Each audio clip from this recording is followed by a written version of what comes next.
চিকিৎসকদের দ্বন্দ্বের জেরে সেবা ব্যাহত খুলনা মেডিকেল কলেজ হাসপাতালে। বহির্বিভাগে সেবা পুরোপুরি বন্ধ।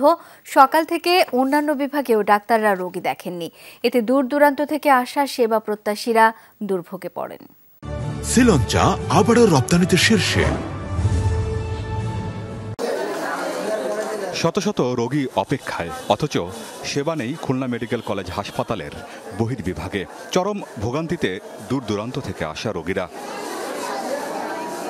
স্বজনরা জানায় প্রায় 5 ঘন্টা অপেক্ষা করেও সেবা মেলেনি। রোগী নিয়ে ফিরে যেতে হচ্ছে তাদের। কেউ আবার 5 দিন ধরে ঘুরছেন হাসপাতাল কম্পাউন্ডে। জ্বালা যন্ত্রণা হেভি করতে চাই, 5 দিন ধরে আসছি, ডাক্তার পাচ্ছি না। অনেক দূর থেকে আসছি, ডাক্তার দেখাতে পারতেছি না, রোগের কারণে ভুগছি। ডাক্তার না দেখায় ফিরে যেতে হচ্ছে। এখন হচ্ছে যে এই ভোগান্তি আমার মতন শত শত মানুষের। টেস্টগুলো করাই আমি দেখাই চল যাবাই, 2 দিন টেস্ট করানোর জন্য ঘুরে বেড়াচ্ছি। ডাক্তার দেখাতে পারলাম না, যাবো কোথায়? আমার অবস্থা কি হবে? চিকিৎসার অন্য আর কোনো অপশন নাই, আর অন্য কোনো জায়গায় পাওয়ার কোনো সুযোগ নাই।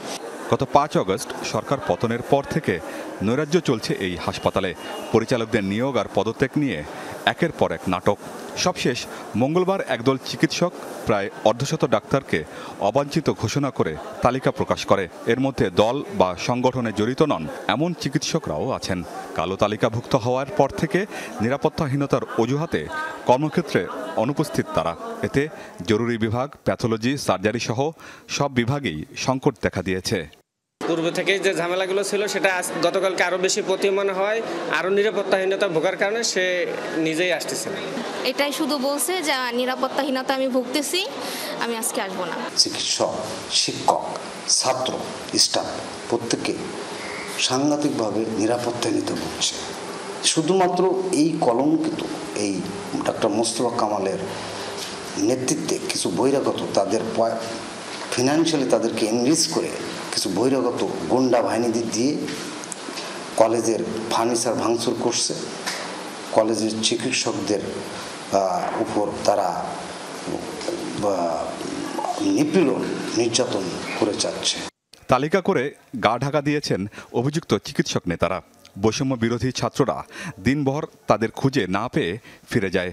ফলে সমস্যার সমাধান হচ্ছে না কিছুতেই। খুলনা বিভাগে কিন্তু এর প্রভাব পড়েছে।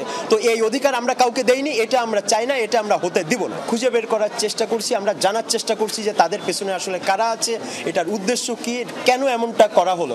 নিরাপত্তা নিশ্চিত না হওয়া পর্যন্ত কাজে ফিরবেন না বলে জানিয়েছেন চিকিৎসকরা। এই অবস্থায় চরম সংকটে পড়েছে দক্ষিণ পশ্চিমাঞ্চলের সবচেয়ে বড় চিকিৎসা কেন্দ্রটি। আমিন বাবু, যমুনা নিউজ।